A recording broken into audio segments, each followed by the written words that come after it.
Hello, it's Brendan Wissinger again, and today I'm going to do an edition on agriculture and how to decarbonize agriculture. Actually, decarbonize probably for the most part isn't the right word for agriculture because, well, I guess it's the right word, but it's just de-greenhouseify. Well, that's not even the right word because even if you look at it, in agriculture, greenhouse gases are going to be important. Well, anyways, let's get to looking at it. First, so there are four main problems in agriculture. First is deforestation. Deforestation is probably the biggest problem with Amazon rainforest, the Congo rainforest, and the Indonesian rainforest. All three big rainforest basins being deforested on football fields per hour. This is a serious situation and a big problem. All rainforests are huge carbon sinks. They got tons of vegetation to soak up our carbon dioxide and release oxygen. They got underneath, and then they got peat, layers and layers of peat, which is like the predecessor to coal, and there's a huge amount of carbon being stored in that as well. So they're huge carbons when deforested, either because of, for Indonesia, it's mainly because of palm oil. Palm oil is a thing that's found in many foods, cosmetics. It's a vegetable oil. It's found also in some cleaning agents. It's found in a lot of things. Because it's cheap. It's very cheap vegetable oil. And that's the reason for the deforestation in Indonesia, because these palm oil plantations. Now, you may say, wait, palm oil, isn't that a tree? And plantations of trees. But that doesn't mean anything, because you still took away, you burned it, you slashed and burned it to replace all that peat and then all that vegetation with just trees. You know, there's a huge amount of vegetation in the rainforest, very thick vegetation. You have layers of peat underneath it that, that you've just taken away. And then you go to the Amazon. Amazon, the big thing there is cattle. Cattle is the big reason why they're deforesting there. They turn this into pasture because they want to be able to sell beef and they want to be able to make money with that, supply for livelihoods and that sort of thing. And also, they can't find enough ground for it because the soil is just not meant for growing grass. It's not meant for that. So, that's a big reason for deforestation. And then and also another reason is illegal logging. Is another big reason. The current president of Brazil is pushing for more deforestation, and he's pushing for it. He's weakened a lot of IBAMA, which is their rainforest protection agency, which they are heavily armed, and they're yeah. So, and he's weakened them. He's weakened a lot of protections of the rainforests and basically allowed people to set fire to the rainforests. Overfertilization. Overfertilization is another problem with agriculture. When mainly industrial agriculture, but other types of agriculture too, just put loads of fertilizer on it without, just to over fertilize so they can get enough crop to make sure they can have a high crop yield. Well, not make sure, but to ensure that their soil is fertile enough to have high crop yields. And really don't take the time to, industrial agriculture really doesn't take the time to maintain the soil. They just throw a bunch of fertilizers and then it gets in the rivers and streams. It also gets microbes turned into nitrous oxide, a greenhouse gas, which gets them into the atmosphere. Another problem is cows methane from their poo. And you say, everybody thinks, well, that doesn't make any sense. That's just cows? Well, let's do the math. There are 1.5 billion cows on Earth, and there are 7 billion humans on Earth. And the math is surprising. So, there are 1.5 billion humans on Earth, or billion cows on Earth, and 7 billion humans on Earth. Per year, per cow, a cow emits 70 to 120 kilograms of methane. A human emits 0.12 kilograms of methane per year. If you do the math,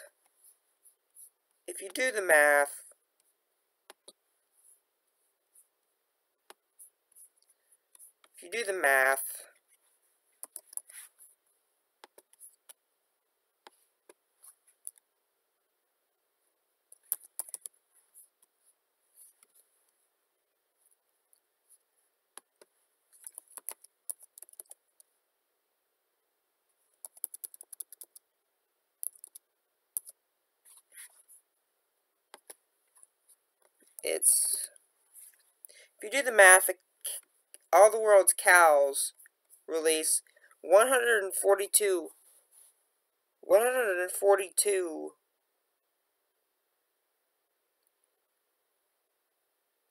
billion 142 billion tons of methane. Now, all of the world's humans release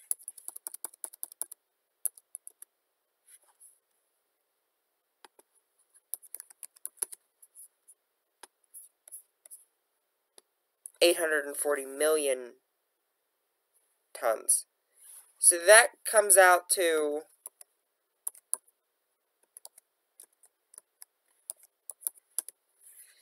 cows emitting 169.6 169.6 times more methane than humans all told.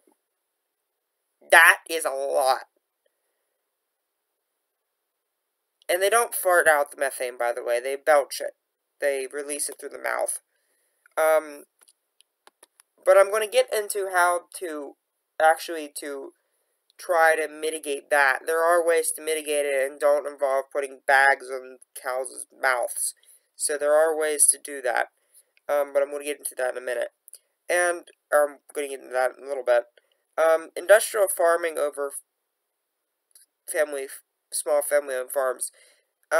Industrial farming just doesn't really care about the environment. It doesn't seem to even care about being sustainable in its own business. How industrial farming is done just doesn't make any sense, because what they do is just so intensive that it's going to make the soil absolutely worthless. So it doesn't make sense. Over the long run, it doesn't make any sense what they're doing. And it also takes away people's livelihoods of small family-owned farms, and it also is a food security risk, in my opinion, because if you have a small number of farms and a small number of area making most of your food, you don't have very much redundancy there. So that's also concerned with that. So technology and methods of how to mitigate this. First, let's talk about soil health. This is important because it would increase resiliency in the soil, or resiliency in agriculture, reduce the need for fertilizers, and increase the amount of carbon stored in the soil. So, these include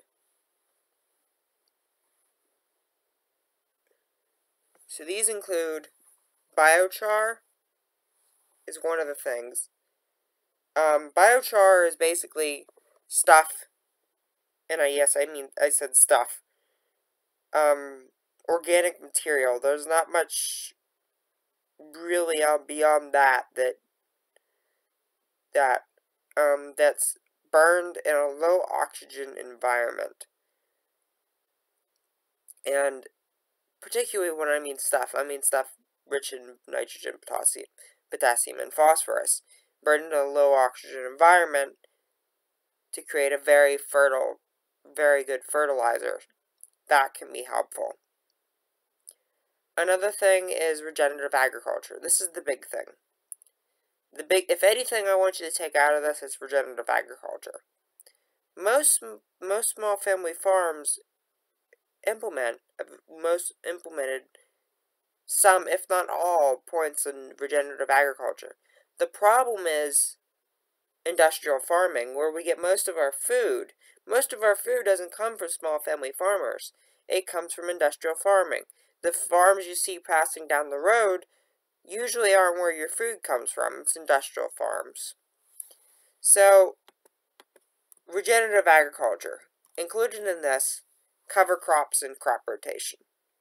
So, you need to, for cover crops, is keeping crops for most of the year, keeping some type of vegetation, if not all, some type of vegetation on your fields. This will help keep nutrients in the soil, contain nutrients, because when a field is left fallow, it actually loses nutrients. And also could lead to erosion and other problems. And cover crops are meant to help rejuvenate the soil, help contain the nutrients. So every couple yields, allow the fields to just have cover crops on them. As a part of a crop rotation. I'm thinking I'm getting all this right. No-till, and then another thing is no-till farming. There are types of machinery that you don't have to, that plant them by drilling holes in the soil, planting seeds, and my back needs scratched. Anyways, yeah, that you just that they drill holes in the soil instead of, lifting all the soil up and around and doing it that way. And, that sort of thing. It helps contain the soil nutrients as well. That's important. Another thing is, and also try to keep down disturbance to the soil as much as possible. So that's another thing. Crop diversity. Crop rotations, intercropping, different cover crops, different varieties of the same crop, and using crops that help each other out. Like in ecosystems, you want to have along somewhere of your fields, you may have planting some type of plant that's susceptible to pests, and you want to plant some other plant that somewhere along near those fields that repels those pests. And there are plants that work together like that and can help do that without, using herbicides or pesticides. But that's not the only plus. There are different crops will help, different plants will help rejuvenate the soil, and other ones will take away from the soil. That's another thing too. Yeah, different crops exchange for different nutrients. So different ones require different amounts of different nutrients. So that's another thing. So another thing is grazing management, and integrating livestock to using holistic management to integrate livestock into planting to help loosen the soil a little bit, make sure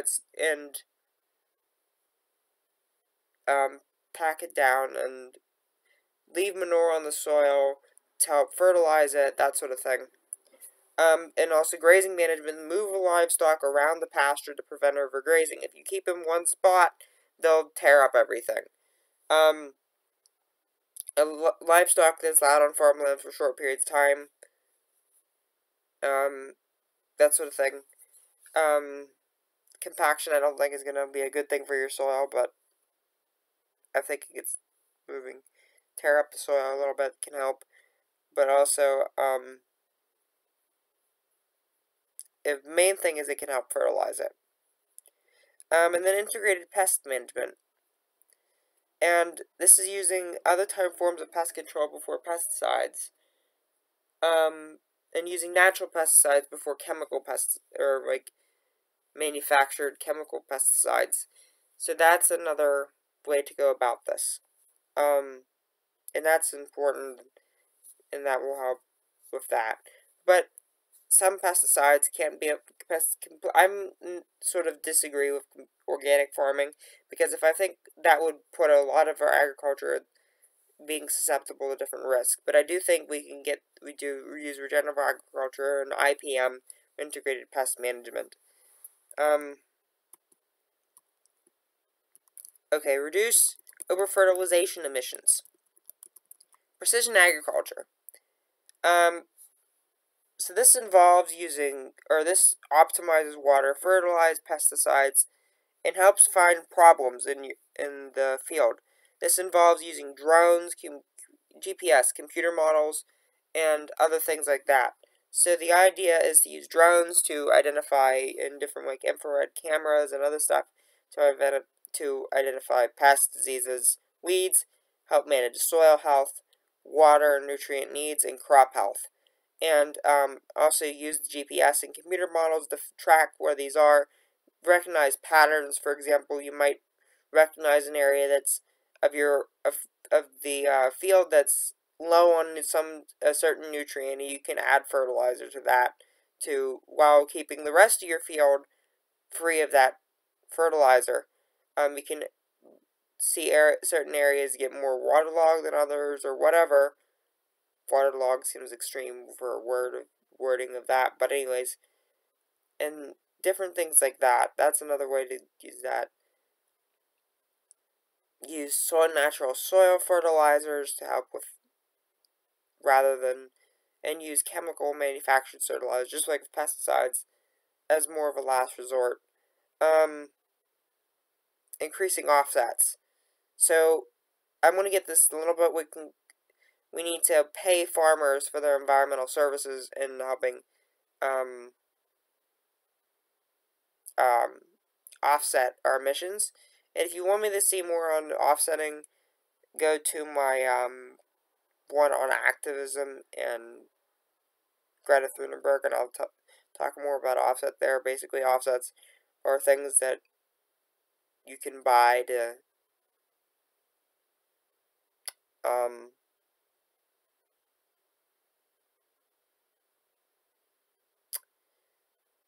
offset your emissions.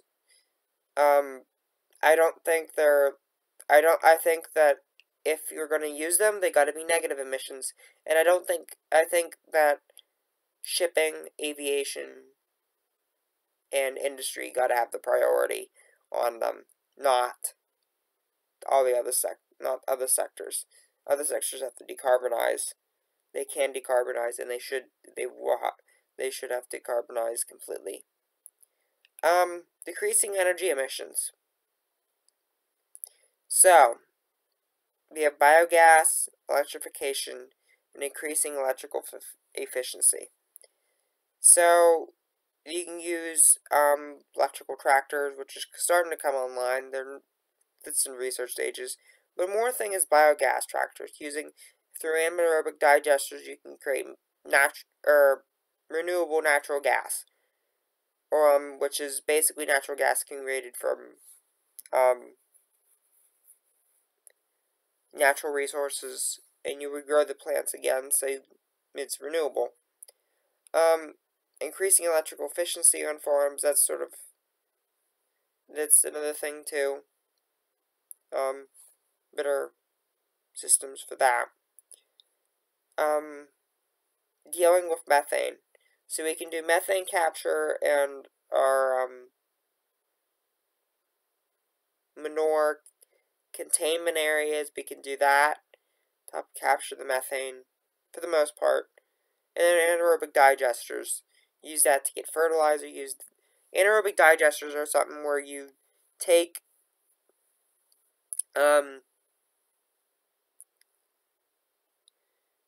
like different farm residue, and you put them in these machines that turn them into a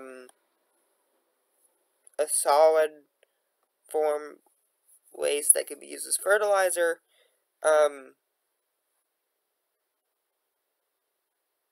biogas, or renewable natural gas, and a liquid that is not always the greatest thing. It really can't. The liquid can't be used for much, but yeah.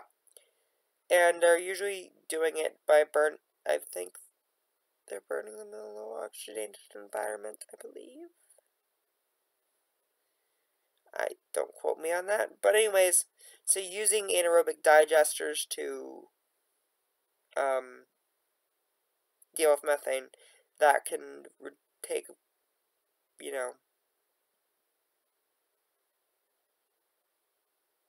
help with that, biogas and stuff like that. And then for cows and their belching, there are feed additives that can help reduce that. One of them being that can really reduce them is seaweed.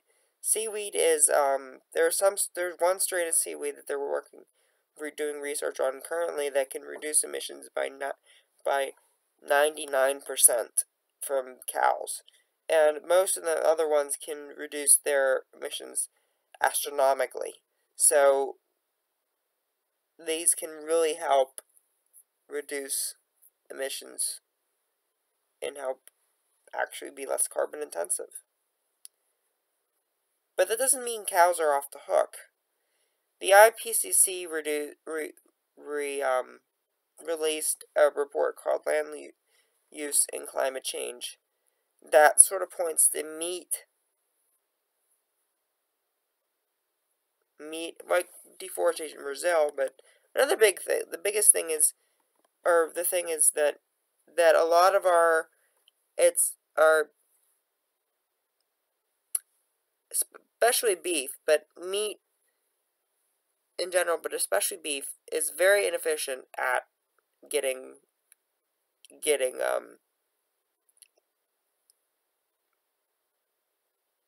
at is very inefficient process of getting food, because you're using a lot of land, like 30%, I don't know, something like that.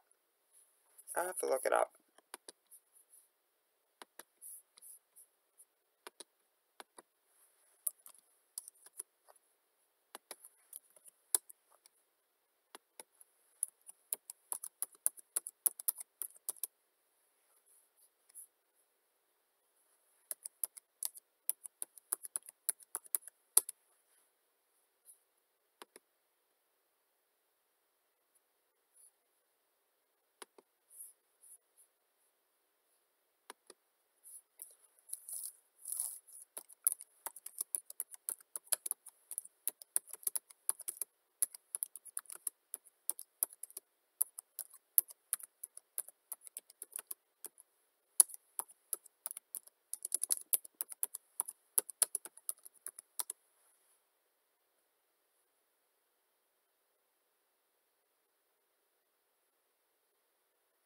One third, so yeah, 30% is used for growing animal feed.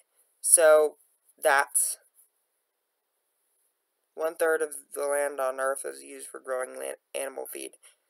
So yeah, and the IPCC said that we'll have to reduce that meat eating, not get rid of it, but reduce it to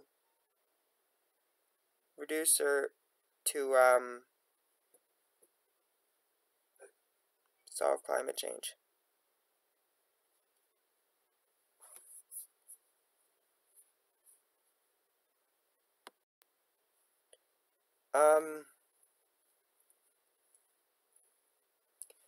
So another thing, increasing offsets Oh, I forgot about this. I skipped right over it. Here's one way that can really help with cattle. Agroforestry. This is one way I think we can get around this. Agroforestry is this thing, is basically where you plant trees in other types of fields or on a farm and what are doing other things as well.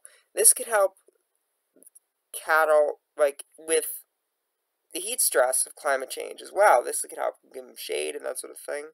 This could also help, like, for pasture lands. If you space out the trees rightly, just enough, you could create big carbon offsetting areas while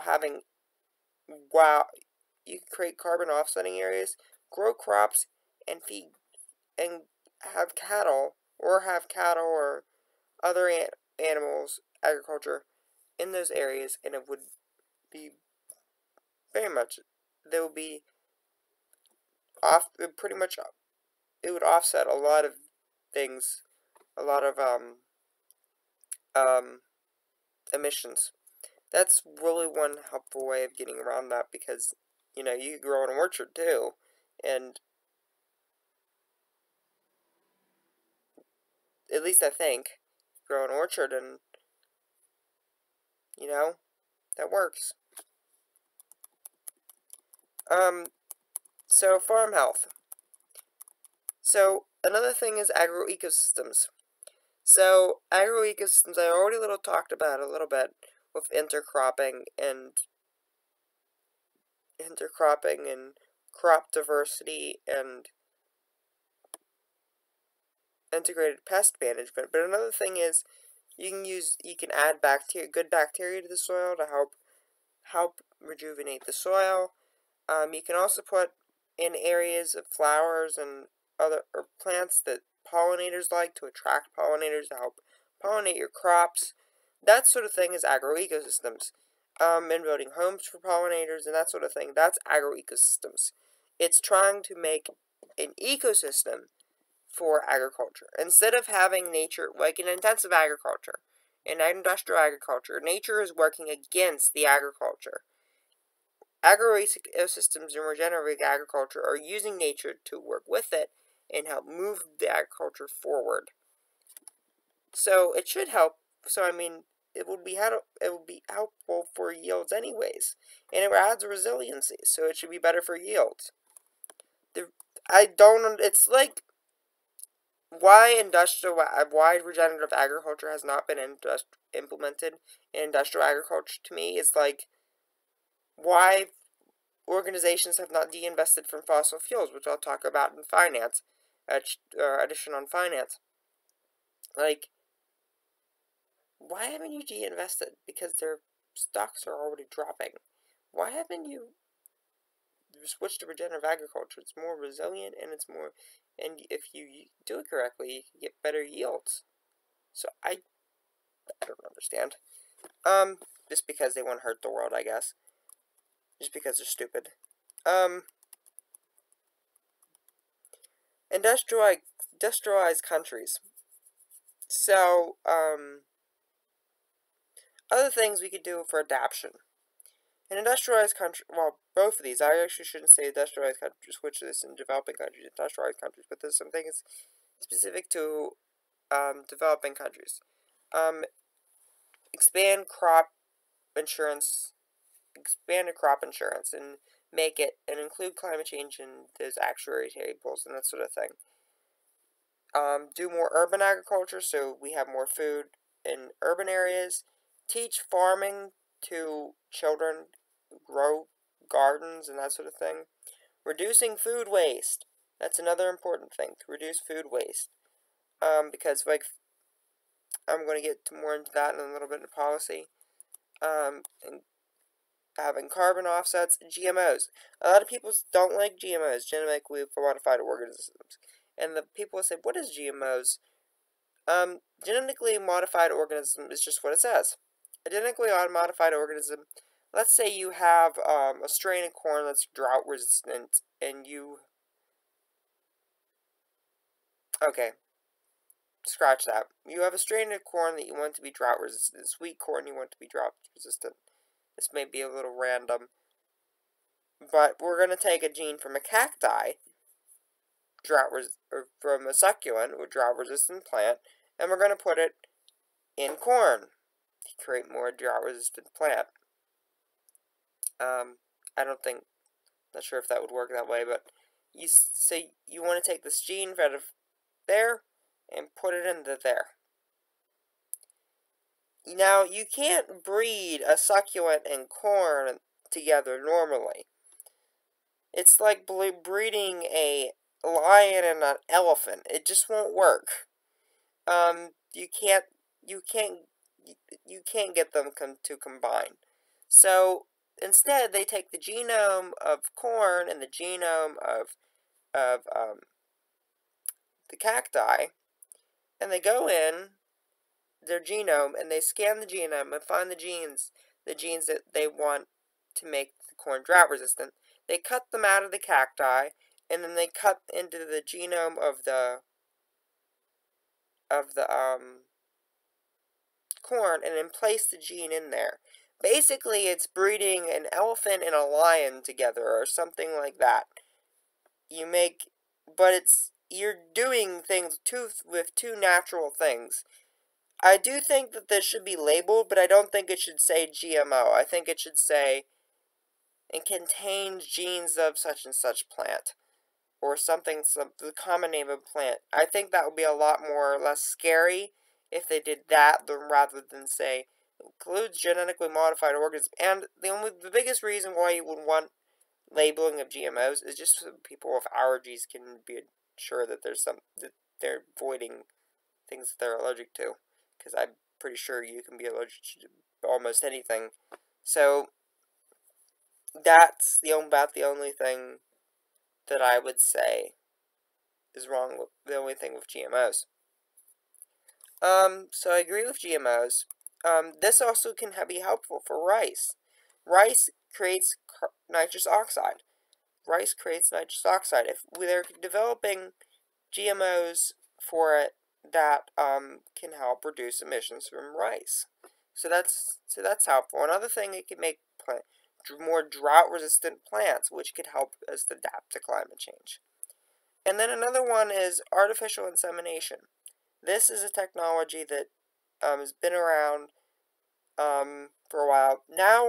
Today, you don't usually have the same cow on the farm that you're breeding with another cow to help to create new cattle. You're taking a cattle from Australia and breeding with a cattle from the U.S. and creating it. Basically, it's a process of getting sperm from one cattle, or from a bull. From a bull and through a certain technology and creating a sperm and then giving it to many different females. So this and inserting it into them and getting them pregnant that way. So that can help us adapt to climate change by making better animal livestock. So that's another thing as well. So developing countries, well, first we have to have international aid into food, because climate change is going to really make huge differences, in what developing countries have or what developed nations have, in how much food each one has. Developing nations are going to be really hurt by this, and developing countries are going to go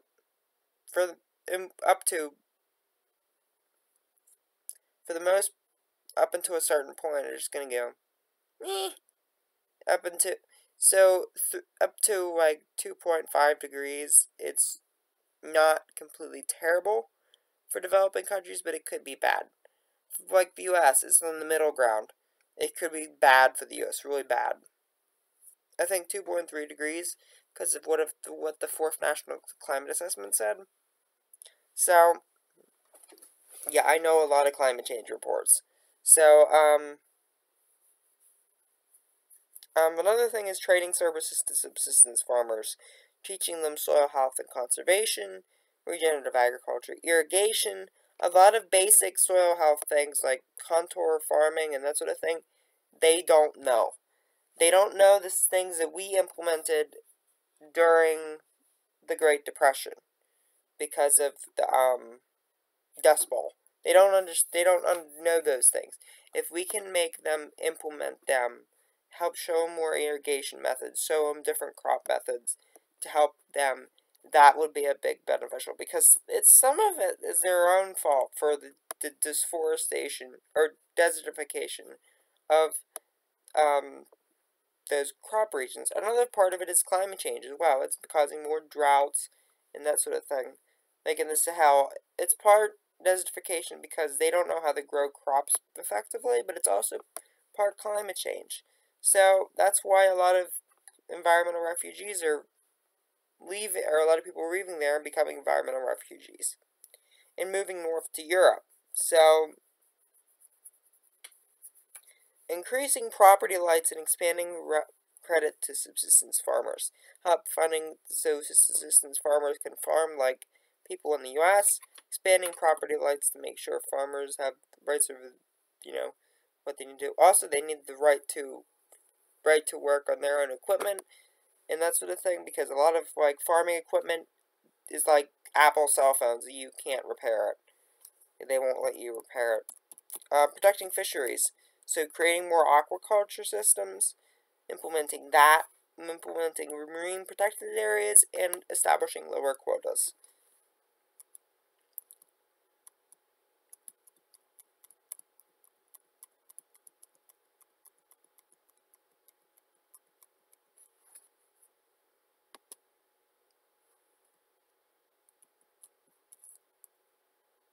So, we are going to talk about what type of policies would deal with it. And there's a long list. Just like the list I have there, agriculture has a long list of things that need to be done, or a long list of policies and everything else, because it's, unlike the other sectors, it's not just, a couple problems with it. Or, it's not actually the problems, it's just there's hundreds of solutions. There's large numbers of solutions, actually, and there's actually more problems, so there's more solutions. So, but there's more solutions than there are more problems, which is good.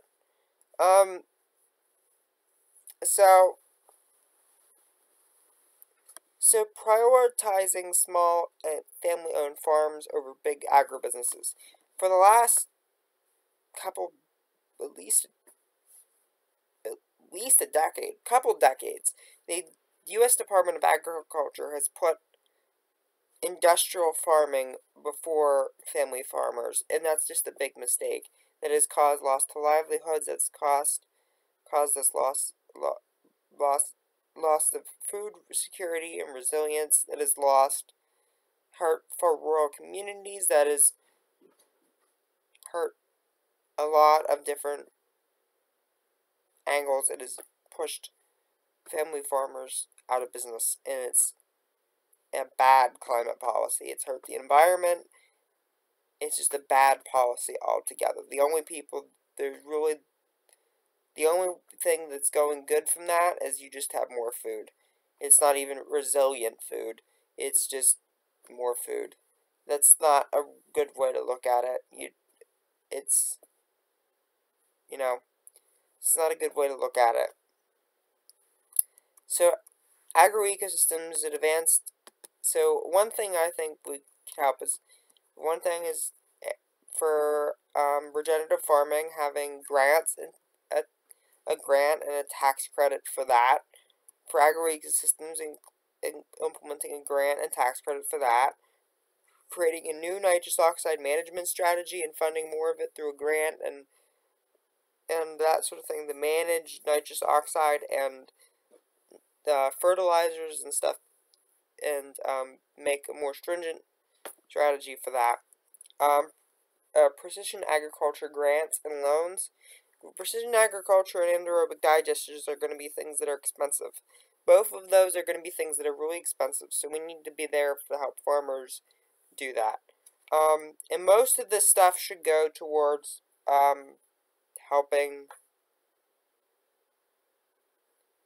small family farmers, not big agribusinesses. So, anaerobic digesters grant, expanding agriculture extensions and climate hubs. The climate hub thing was gotten from Inglesley's plan. I've never heard of them before, but okay. And I'm a climate person, so I heard of agriculture extensions. We have them. They're everywhere. But expanding them, giving more staff, expanding them. Methane capture and additives grant. Soil health grant and loan. Agriculture college loan forgiveness program. Help forgive loans for farmers to go to college and that sort of thing. Farmer opportunity training and outreach program to help beginning farmers. Community gardens initiatives and farm to plate grant or farm to plate loan and grants for helping that infrastructure from farm to the plate. Okay. Using antitrust legislation to break up these big agribusinesses. They've hurt farmers and they're not good. This sector needs to be, it's better to be the way it was, not these big giant agribusinesses. Using a climate using a climate tariff and sanctions in the Global Magnitsky Act to stop deforestation. Basically, putting carbon border adjustment or a climate duty on them, saying if you're going to bring in beef for Brazil, if you're going to bring in beef, you're going to have a tariff. If you're going to bring in palm oil, Indonesia, you're going to have a tariff. And it's going to put the price up, so people aren't going to buy Brazilian beef. They're not going to buy palm oil from Indonesia. And the companies are not going to put palm oil in their stuff because now it's more expensive than the other vegetable oils. So putting sanctions on different areas, sanctions on them to make sure to stop deforestation, and using the Global Magnitsky Act, which allows the federal government to sanction individuals and block individuals from coming into the U.S. That's another thing we can do to stop deforestation. Requiring all farmers to work with the Farm Service Agency and the Natural Resources and Conservation Service to develop a climate action and adaptation plan, and the government will give farmers matching funds to help them adapt and mitigate climate change, or help them implement those plans. Small family-owned farmers will prioritize over big agribusinesses. 2/3 of the funding will be allocated to small family-owned farmers. They must implement regenerative farming methods, and big agribusinesses must also implement precision agriculture, methane capture, anaerobic digesters, and feed additives. Having a Victory Gardens social campaign. Promote gardening. That's another thing that can help do that. Promote agricultural education.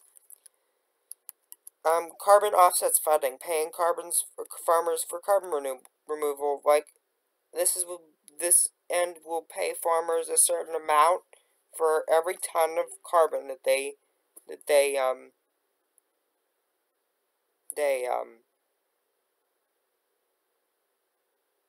remove. Now, it's important that these are federally, what I think should be called federally verified offsets, which means that this is what they have newly created. Not like for farms, this means, whenever they started doing these regenerative methods, that's probably a couple decades. That's probably a couple decades ago. They probably weren't doing this forever. So, using that, saying, okay, if this has been done since, 1950, This has been done since 1950. Yeah, that's verified, federally verified often. Something that's, you have to prove that the emissions you can't just have a stand of forest that's always been there and say, this is where I'm getting my offsets from, because, that forest was there, but it was always been there, so it's not anything new to help reduce your emissions. It has to be something relatively new. The expansion of the crop insurance program and tweaking it so it includes climate change in its actuary tables, tripling funding for the conservation stewardship program, expanding other programs like EQIP, RCPP, and CRP, Conservation Resource Program, Environmental Quality, I forget the name of it.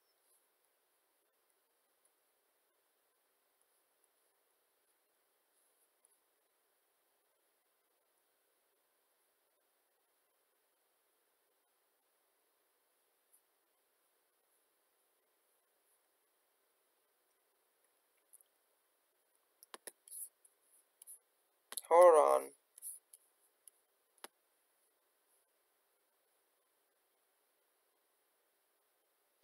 Environmental Quality Incentives Program. That's the name. Extending USDA climate or compliance measures to cover soil health improvements and for industrial agriculture, methane capture, anaerobic digesters, and precision agriculture.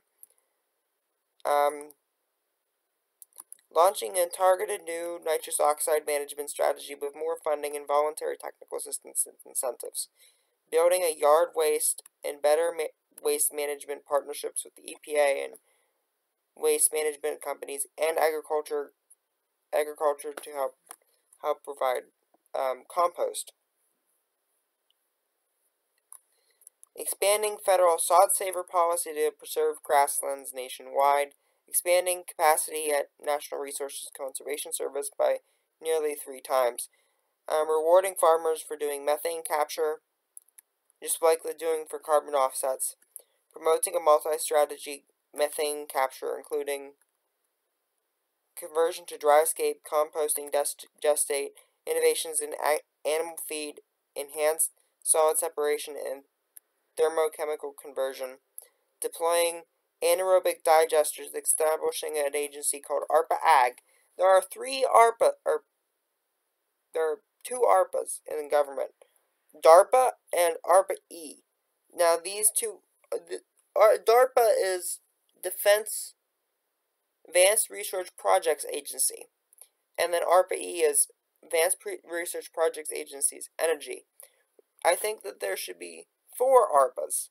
DARPA, ARPA-E, ARPA-I, which would be ARPA Industry, and then ARPA-AG, which should be ARPA Agriculture. Why? Why? Because I think this will help deal with climate. In Joe Biden's climate plan, he has one new one, ARPA-C, for ARPA Climate. But at any rate, not that I support Bernie Sanders over Joe Biden, but at this point it seems like Joe Biden's going to win. At any rate, I'd sort of think why now you made one new one. Now you just took expertise from, you could have been better served if you just made an ARPA Ag, but no, you made an ARPA C. Because, you're taking, like, a lot of these things, ARPA E, like, a lot of the things from ARPA E, you're taking stuff from DARPA, you're taking projects. You're taking agricultural projects and smashing them all into one agency, and that just doesn't seem like a good idea to me. It just doesn't seem like a good idea to me. Because you have a lot of different things going on in that agency, and this doesn't make any sense. Deploying anaerobic digesters. Establishing ARPA Ag, I just said that. Expanding the agriculture extension services and land grant colleges to promote agriculture innovation. Tripling agriculture federal investment, federal agriculture R&D investment, investing in science and prepare rural communities and farmers for climate change, and a renewable fuel standard and pricing systems. So one big problem in farming is that our prices are so low for food that farmers can't make a profit off of it, and they can't do much with it. That's one problem with family farms. They don't produce enough, and they don't produce enough to actually make much of a profit from this system. So so that needs to be raised. Our price caps need to be raised. That's first things first. Allocating farmland to the growth of plant foods using last year's demand. I'm going to explain, this is also going to help with renewable fuels, it's going to help with meat agriculture, and it's going to help with the pricing system. So, first allocating farmland to the growth of plant foods by using last year's demand. Then the rest can be allocated for grain and animal agriculture renewable fuels, putting plant foods ahead of renewable agriculture and animal agriculture and renewable fuels. If demand for food gets too large, demand for food gets too large, a tax can be implemented on beef and biofuels. Using a system that is more just in the process by giving checks out to displaced farmers, and using a system that doesn't compress farmers into a bind by keeping prices ridiculously low. Creating markets for renewable biomaterials. Putting farmers over big oil by stopping and reversing Trump's administration's grant of renewable fuel standard waivers to oil refineries. We're creating a clean renewable fuel standard, developing advanced low-carbon fuels using ARPA-E and ARPA-Ag, using federal purchase power for clean fuels, the Department of Defense, and using the Defense Production Act, and also instituting a renewable fuel standard in aviation and shipping, but removing the one for transportation or for cars. Like we have to have 10% of our gasoline be ethanol. That could be hard with another thing with biofuels is they could start taking away because biofuels, like for example corn. If I'm talking about corn biofuels, cellulose and algae biofuels, let's go forward with that. But corn ethanol could take away from farmers' ability to farm food and that sort of thing, and at that point it could hurt our ability to adapt to climate change and actually cause more emissions or displace more emissions than it is preventing. So that's one we want to be careful of.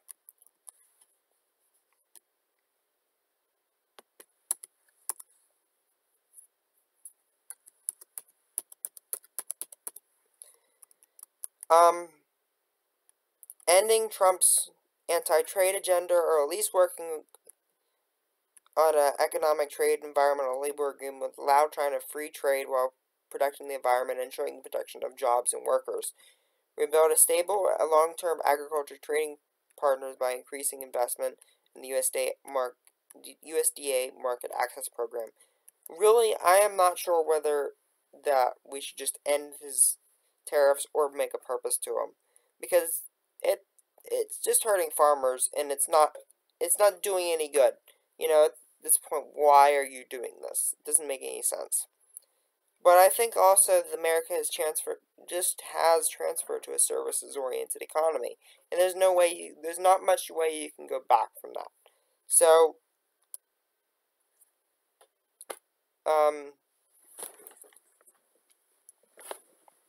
yeah.